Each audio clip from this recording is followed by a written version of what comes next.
Halo,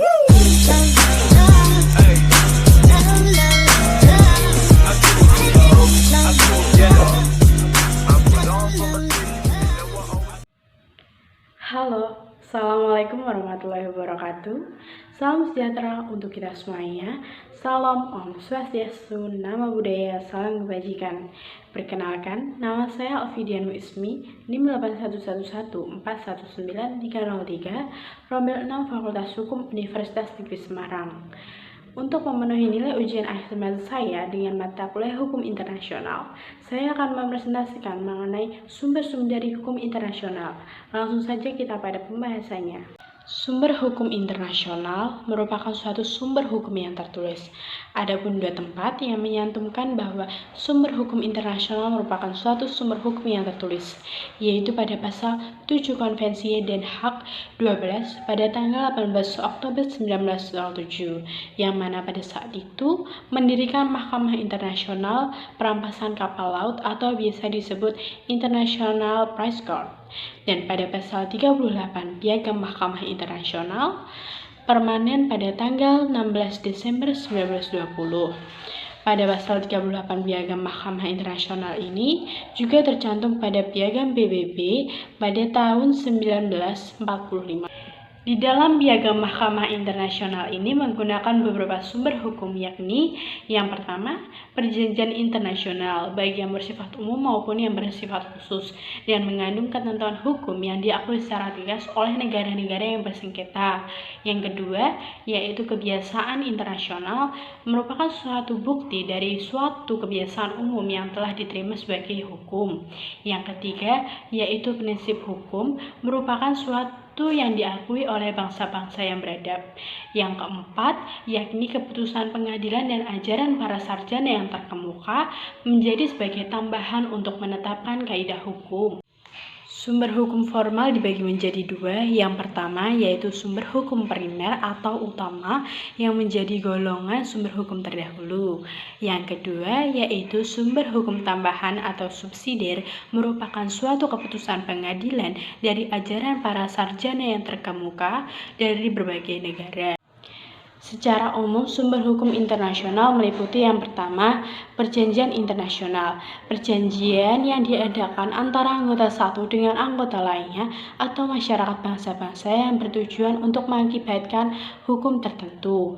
Yang menjadi subjek dari perjanjian hukum internasional ini yaitu masyarakat internasional itu sendiri dan tata suci pada urusan gereja.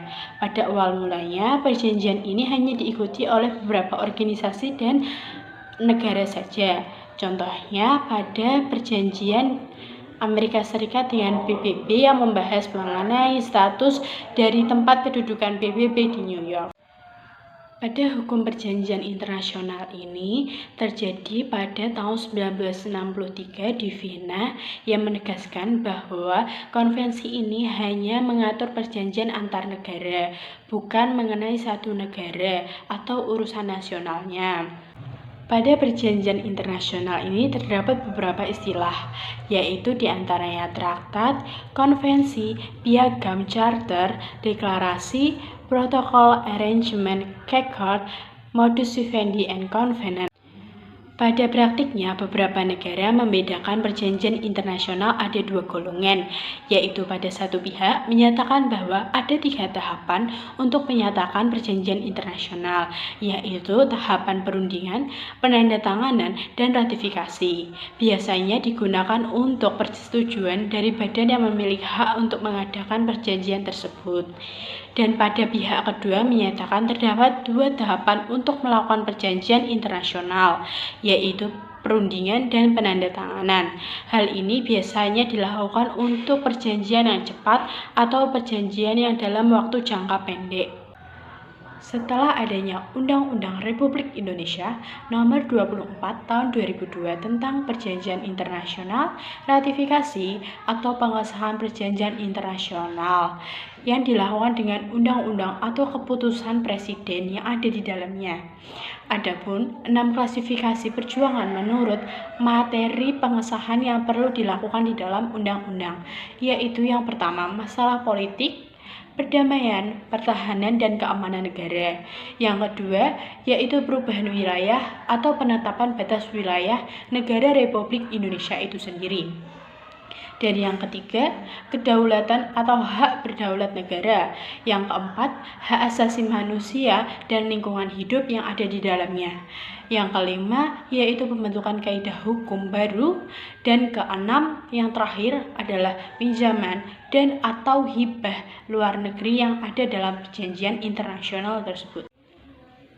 Jika perjanjian internasional ini dianggap merugikan kepentingan nasional dari suatu negara, maka dapat dibatalkan oleh DPR karena hal itu menyangkut akan kepentingan internasional selanjutnya. Di dalam pembuatan perjanjian internasional ini terdapat 3 tahap. Yang pertama perundingan, negotiation, yang kedua penandatanganan atau signatur, yang ketiga yaitu pengesahan atau ratification. Di dalam perjanjian internasional ini biasanya pada negara federal tidak diberi kewenangan dalam melakukan perjanjian internasional, namun ada kalanya diberi kewenangan untuk menjalankan perjanjian internasional tersebut, namun tidak sepenuhnya diberikan. Lalu, ada beberapa hal yang menjadikan perjanjian itu batal atau akhir atau dijadikannya pertangguhan dari perjanjian tersebut. Yang pertama, telah tercapainya tujuan perjanjian tersebut. Yang kedua, telah habisnya waktu atau masa tenggang atau daluarsa. Yang ketiga, punahnya salah satu pihak peserta atau punahnya objek dari perjanjian tersebut. Yang keempat, adanya persetujuan dari peserta untuk mengakhiri perjanjian tersebut karena sesuatu hal yang telah dialaminya mengganggu dari peserta lainnya. Yang kelima, diadakannya perjanjian antara pihak peserta kemudian meniadakan perjanjian yang terdahulu. Dan keenam, dipenuhinya syarat tentang pengakhiran perjanjian sesuai dan ketentuan perjanjian tersebut. Yang ketujuh, yang terakhir, yaitu diakhirinya perjanjian secara sepihak oleh salah satu peserta dan diterima oleh seluruh peserta yang ada di dalam perjanjian tersebut. Pada sebab-sebab yang terakhir, yaitu pengunduran secara sepihak oleh salah satu peserta akan menyebabkan kesulitan di dalam perjanjian tersebut pada pihak-pihak lainnya, yaitu contohnya pada praktik pengunduran di Indonesia pada PBB pada bulan Desember tahun 1964. Pada piagam PBB tidak memuat ketentuan bahwa organisasi-organisasi yang di dalamnya tidak hendak mengulangi pengalaman liga-liga bangsa yang dilemahkan oleh pengunduran dari beberapa anggota dalam tahun 1938. Pada pengunduran diri secara sepihak oleh Indonesia telah dianggap sebagai pengukuhan atau penangguhan kegiatan Indonesia dalam anggota PBB. Maka dari itu, Indonesia diwajibkan membayar iuran untuk jangka masa itu walaupun kepadanya diberi keringanan. Pada peserta atau negara yang mengundurkan diri harus menyertakan alasan dan selambat-lambatnya 12 bulan sebelum pembatalan itu terjadi atau 1 tahun. Sumber hukum internasional yang kedua yaitu kebiasaan internasional. Pada pasal 38 ayat 1 sub B diterangkan mengenai kebiasaan internasional. Kebiasaan internasional adalah kebiasaan umum yang diterima oleh masyarakat dan menjadi suatu hukum. Adapun unsur-unsur dari kebiasaan internasional yaitu yang pertama, harus terdapat suatu kebiasaan yang bersifatnya umum, merata. Dan yang kedua, harus adanya kebiasaan yang ditemui sebagai hukum. Adapun dua unsur tersebut harus memenuhi suatu unsur material dan psikologis. Kebiasaan internasional merupakan suatu kebiasaan umum dan dapat dikatakan kebiasaan umum yang menjadi kebiasaan internasional harus memenuhi dua unsur yang antara lain mengenai suatu kebiasaan yang mana di dalam kebiasaan tersebut terdapat pola tindak yang berlangsung lama. Yang kedua yaitu kebiasaan satu pola tindak yang merupakan suatu rangkaian tindakan yang mengenai hal dan keadaan yang serupa yang bersifat umum dan bertalian dengan hubungan internasional itu sendiri. Contoh dari ketentuan hukum internasional yang terjadi melalui kebiasaan internasional yaitu pada hukum perang. Sumber hukum internasional yang ketiga yaitu prinsip hukum. Prinsip hukum di sini dimaksudkan dengan asas hukum. Yang dimaksud asas hukum yaitu asas hukum yang mendasari sistem hukum modern. Sistem hukum modern ini merupakan suatu sistem hukum yang positif dan didasarkan atas asas dan lembaga hukum negara barat yang untuk sebagian besar didasarkan atas asas dan lembaga hukum Romawi. Hal ini terdapat pada pasal 38 ayat 1. Asas hukum merupakan suatu sumber hukum yang formal dan utama atau primer yang berdiri sendiri atau sui generis di samping hukum kedua sumber hukum yang telah disebutkan telah terlebih dahulu yaitu perjanjian internasional dan kebiasaan pada penjelasan sebelumnya. Jika ditinjau dari sejarahnya, kebiasaan hukum internasional merupakan sumber hukum yang tertua di antara prinsip hukum internasional dan perjanjian internasional. Hal ini dikarenakan kebiasaan internasional sudah ada pada zaman dahulu dan sudah ada lebih dahulu daripada prinsip hukum dan perjanjian hukum internasional.